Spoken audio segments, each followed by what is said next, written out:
नमस्कार दोस्तों, target with PS Parihar channel में आपका स्वागत है। हमारे साथ में है लेखपाल 2021 के टॉपर हरे राम कुशवाहा जी। हरे राम कुशवाहा जी का इस चैनल में बहुत बहुत स्वागत है। और हरे राम कुशवाहा जी का मैं इंटरव्यू अपने चैनल पर एक दो बार इसके पहले भी दिखा चुका हूं। जब पेट का रिजल्ट जारी हुआ था तब इनके पेट में काफ़ी अच्छा स्कोर था 2025, 23, 22, 21 सभी में। और 2021 लेखपाल में ये टॉपर भी थे, लेखपाल में रैंक 1। आज हरिराम कुशवाहा जी आप लोगों को पूरी बात बताएंगे, स्ट्रेटजी क्या होनी चाहिए, कौन कौन सी बुक्स आप लोग ले सकते हैं, और ये जो आप लोगों को 4-5 महीने का समय मिल रहा है लेखपाल भर्ती के एग्जाम की, तो इसकी किस तरीके से आप लोग स्ट्रेटजी बनाए, किस तरीके से तैयारी आप लोग कर सकते हैं। तो हरिराम जी, आपका फिर से एक बार चैनल में बहुत बहुत स्वागत है। और जरा छात्रों को बताइए अपनी स्ट्रेटजी के बारे में और लेखपाल भर्ती के बारे में, किस तरीके से बच्चे तैयारी कर सकते हैं। सबसे पहले target with PS Parihar channel के माध्यम से पीएस परिहार सर का बहुत बहुत धन्यवाद जिन्होंने अपना मंच दिया है मुझे अपनी बातों को रखने का, लेखपाल की रणनीति शेयर करने का, है ना। मेरी लेखपाल भर्ती 2022 में आपको पता है बहुत ही अच्छा स्कोर था, तो मैं बताऊंगा आप लोगों को कि आप लोग कैसे अच्छा स्कोर प्राप्त कर सकते हैं, है ना। UP-SSC की किसी भी एग्ज़ाम में मैंने जितने भी एग्ज़ाम दिए हैं उसमें मेरा शानदार स्कोर रहा है, सर जी ने आपको बता भी दिया है। तो मैं बताऊंगा कि आप लेखपाल की किस प्रकार से रणनीति अपनाएं, किस प्रकार से सिलेबस को है ना कवर करें, ताकि आप लोगों का सिलेक्शन है ना आसानी से हो जाए। तो देखिए, आप लोगों को पता है कि 28 तारीख से 28 दिसंबर 29 दिसंबर से UP-SSC लेखपाल 7994 पदों पर जो भर्ती आई है उसके जो एप्लीकेशन फॉर्म है वो फिलअप स्टार्ट हो गया है, उसका फॉर्म भरना स्टार्ट हो गया है और 28-29 जनवरी तक, एक महीने तक ये चलेगा। तो इसमें कोई भी फॉर्म अप्लाई कर सकता है जिसने पैट 2025 दिया है। पैट 2025 में जिसके भी मार्क्स 0 या उससे अधिक हैं वो इसमें अप्लाई कर सकता है। लेकिन क्या होगा, सब लोग परीक्षा में नहीं बैठेंगे, वही लोग बैठेंगे जो कट ऑफ के दायरे में आएंगे। अब 8000 पदों के हिसाब से अगर आप 30 गुना लेते हैं, क्योंकि वो लिखते हैं 15 गुना लेकिन लेते हैं वो 30 से 45 गुना, 45 गुना बुलाए जाएंगे, है ना। अगर 30 गुना भी बुलाए जाएंगे तो 2,40,000 यानी 2.5 लाख लोग बुलाए जाएंगे, जो कि 2022 में भी बुलाए गए थे। लेकिन इस बार 45 गुना से 60 गुना के बीच बुलाए जाएंगे, है ना। और बात कॉमन कट ऑफ की भी चल रही है, तो ज़्यादा से ज़्यादा छात्रों का हित होना चाहिए, इससे कॉमन कट ऑफ भी होनी चाहिए, है ना। और इसमें 60 गुना तो कम से कम 45 से 60 गुना के बीच बुलाए जाने चाहिए, ताकि ज़्यादा से ज़्यादा लोगों को मौका मिले। तो ये रही बात। तो अगर 45 से 60 गुना के बीच बुलाए जाते हैं तो आपका जो सेफ पैट स्कोर हो सकता है वो 55 नंबर जिसके भी हैं वो तैयारी लेखपाल की कर सकता है। ये रही मुख्य बात। हम बात करते हैं अब कि आप तैयारी कैसे करें। तो देखिए, ये जो सिलेबस है, इस सिलेबस में क्या है, 3 खंड दिए हैं, खंड ए, खंड बी, खंड सी। खंड ए 65 अंकों का है जिसमें GS संबंधी बातें हैं, मैथ है और हिंदी है। खंड 2 जो है वो कंप्यूटर का है और खंड 3 यूपी स्पेशल का है। तो 3 खंड में है। यूपी स्पेशल अब हर एग्जाम में UP-SSC 20 अंकों की पूछता है, कंप्यूटर 15 अंकों की पूछता है, और इसमें 65 नंबर का जो है ना अलग अलग सब्जेक्ट्स हैं वो कुल मिलाकर GS ही है। जैसे 5 का इतिहास, 5 का भूगोल, 5 की अर्थव्यवस्था, 5 का है ना संविधान या राजनीति, और 5 की साइंस टेक्नोलॉजी, 5 की करंट अफेयर्स, है ना, और 10 की हिंदी है, 10 की इसमें DI है, डेटा इंटरप्रिटेशन, और यहाँ पर 10 की है आपदा प्रबंधन और पर्यावरण और पारिस्थितिकी। तो ये सब्जेक्ट्स हैं आपके। अगर आप इन सब्जेक्ट्स को देखेंगे, इसके सिलेबस को देखेंगे, तो आप अपने हिसाब से भी कर सकते हैं और आप किसी के गाइडेंस में भी तैयारी कर सकते हैं। जैसे कि मेरे द्वारा भी गाइडेंस दी जा रही है लोगों को, एक बैच चलाया जा रहा है टॉपर्स बैच, तो आप उससे भी जुड़ सकते हैं। आप लोगों का उसमें है ना बहुत अच्छी तरीके से आपको चीज़ें बताई जा रही हैं, किस प्रकार से आप रणनीति अपनाएं, किस प्रकार से आप सब्जेक्ट्स कवर करें, है ना। तो उसमें आपको हर चीज़ बताई जा रही है, आपका सिलेबस वहाँ पर पूरा कंप्लीट कराया जाएगा। ठीक, अब हम बात करते हैं कि आप इसको कैसे तैयार करें।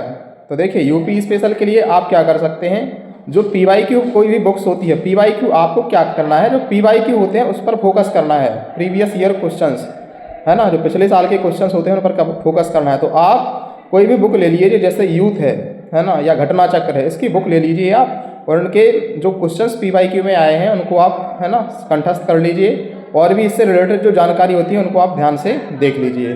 तो PYQ बहुत महत्वपूर्ण है। बाकी इसमें कुछ अंतरंगी सवाल भी पूछे जा रहे हैं, तो वो आप गवर्नमेंट वेबसाइट से, यूपी की गवर्नमेंट वेबसाइट से कवर कर सकते हैं। तो ये यूपी स्पेशल की बात रही है, और बाकी आपको प्रैक्टिस करना है बाद में। पहले आप सिलेबस कंप्लीट करिए, जो जो सिलेबस में पॉइंट दिए गए हैं उनको आप क्या करिए, कंप्लीट करिए। तो ये यूपी स्पेशल की बात रही, 20 अंकों की है। तो हमने यहीं से सिलेबस को स्टार्ट किया है 20 अंकों से।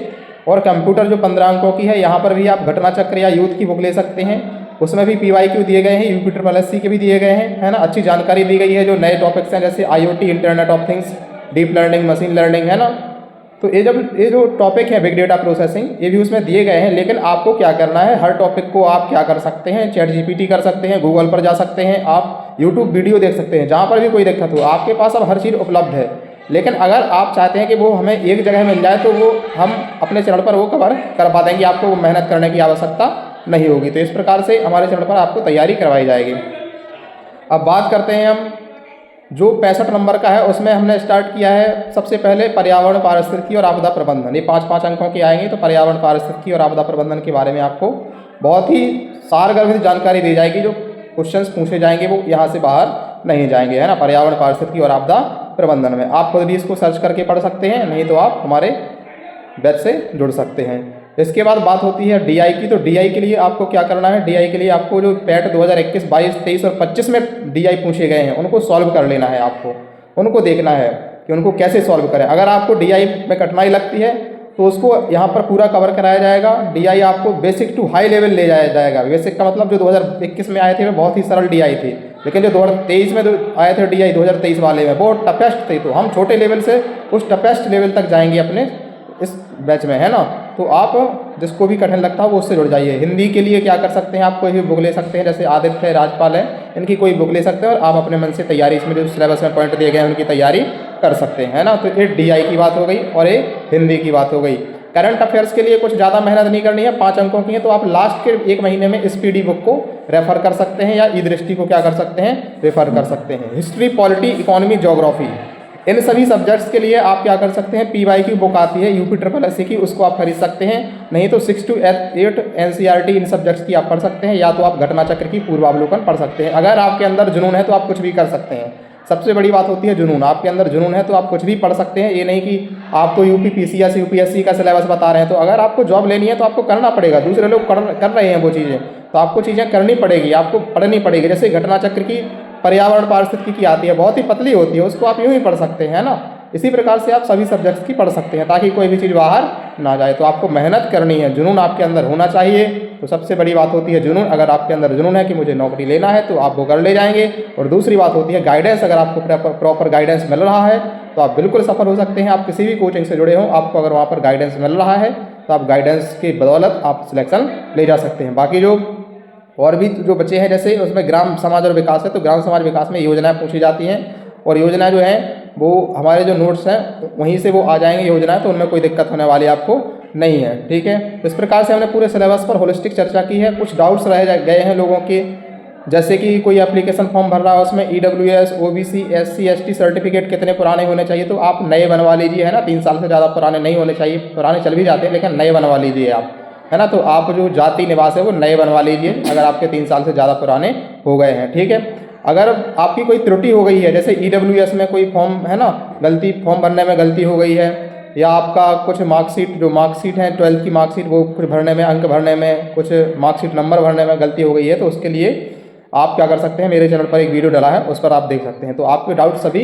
क्लियर हो गए होंगे। अगर आप फिर भी कुछ सवाल पूछना चाहते हैं तो आप कमेंट बॉक्स में ज़रूर बताएं। और एक बार फिर से target with PS Parihar sir को बहुत बहुत धन्यवाद, जिन्होंने मुझे अभ्यर्थियों तक अपनी बात को, है ना, पहुंचाने का मौका दिया। किस प्रकार से मैंने UP लेखपाल भर्ती 2022 में टॉप किया था, ऑल UP में मेरी रैंक 1 थी, 92 मेरे मार्क्स थे, है ना। इस बार भी मेरे पैट में जो मार्क्स हैं वो शानदार मार्क्स हैं, 91.25। इस बार भी मेरी अच्छी खासी रैंक है। पैट 2023 में मेरी ऑल UP में 6वीं रैंक थी, 22 में मेरे पैट 22 में 88.5 मार्क्स थे, ठीक है।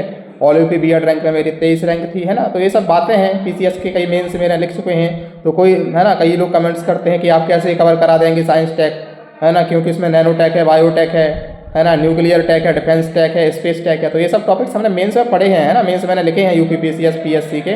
तो आप परेशान नहीं होइए, ठीक है। आपदा प्रबंधन जो है वो नए टॉपिक हैं, वो सब पढ़े हैं मैंने, तो आपको वो सब क्लियर कराए जाएंगे। तो इन सब बातों को यहीं पर हम विश्राम देते हैं। बाकी वीडियो सुनने के लिए आप सभी का बहुत बहुत धन्यवाद। एक बार फिर से PS परिहार सर का बहुत बहुत जी, धन्यवाद। बहुत बहुत धन्यवाद।